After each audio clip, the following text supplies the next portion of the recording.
Hello माय YouTube family, कशा आहात तुम्ही? मस्त ना? मस्त असाल तर मस्तच राहा. तर माझ्या यूट्यूब चॅनलमध्ये तुम्हा सर्वांचं पुन्हा एकदा खूप खूप स्वागत आहे.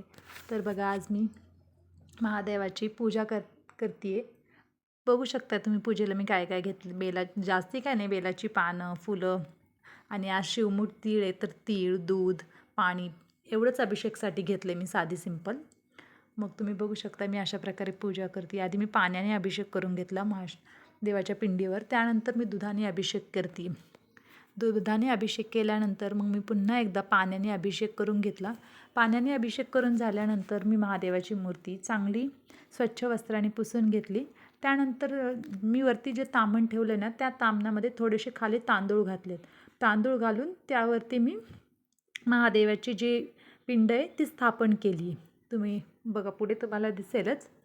मग त्यानंतर मी व्यवस्थित पुसून घेतल्यावर ताम्हणात ती मूर्ती ठेवून घेतली. काय असतं ना, तुम्ही सर्वजणच करतात, तुम्हाला पण माहितीच असेल की ताम्हणात थोडे तांदूळ घालूनच त्यावर शिवलिंग स्थापन केली जाते.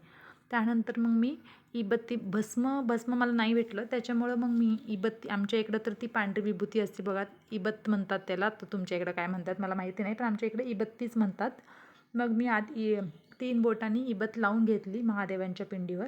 त्यानंतर त्यावर अष्टगंध लावलं.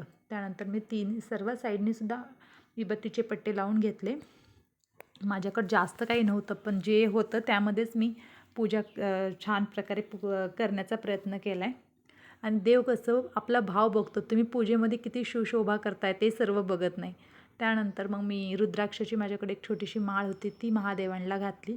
मग ती माझी रोजची जी जपमाळ आहे ती मी अशी रुद्राक्षाची जपमाळ आहे, त्यामुळं मी ही अशी भोवतालून महादेवाच्या पिंडीच्या भोवताली ही अशी माळ ठेवून घेतली. त्यानंतर मी फुलांचा गजरा बनवला होता, हार बनवला होता. मग मी तो महादेवांच्या पिंडीवर वाहिला.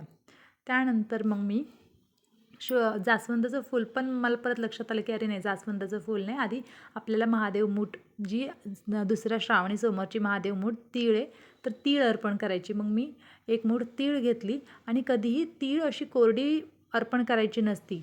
आपण आधी मूठ करून त्यामध्ये 3 वेळा असं पाणी घालून घेऊन ती मूठ थोडीशी ओलसर झाल्यावर महादेवांना अर्पण करायची असते. कधीही कोरडी मूठ अर्पण करायची नसते. त्यामुळं मग तुम्ही बघू शकता मी कशा प्रकारे शिवमूठ अर्पण करते.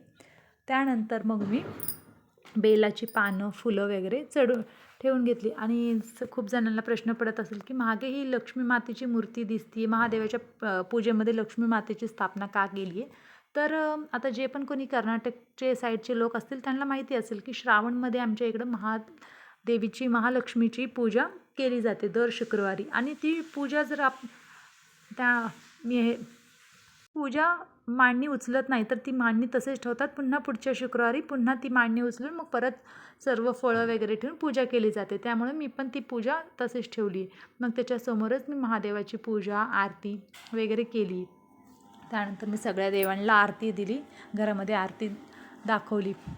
तुम्ही नक्की सांगा तुम्हाला माझी पूजा कशी वाटली. महालक्ष्मीची, महादेवाची आणि स्वामींची मी एकत्रित पूजा मांडली आहे. तुम्ही नक्की सांगा तुम्हाला माझी पूजा कशी वाटली ती.